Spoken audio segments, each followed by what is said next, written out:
بطولات أوروبية تصنف من الخمسة الكبرى. نحكيو هنا على البريمير ليج مع السيتي وميلان. وفاز مع ميلان ومع ريال مدريد. اكيد ما هو سي با فاسيل انك تفوز في ثلاثه دوريات كبار، معناها وقت اللي نحكيو على الكالتش والبريمير ليج ولا الليغا، معناها فرق كبيره دو كاليبر. نحكيو على السيتي ميلان ريال مدريد.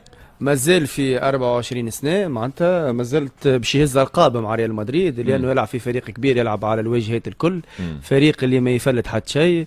اليوم باش يلقى روحه كيف كيف في الشامبيونز ليج، بوتيتر انه هو يكون مرشح انه باش يفوز باللقب هذايا.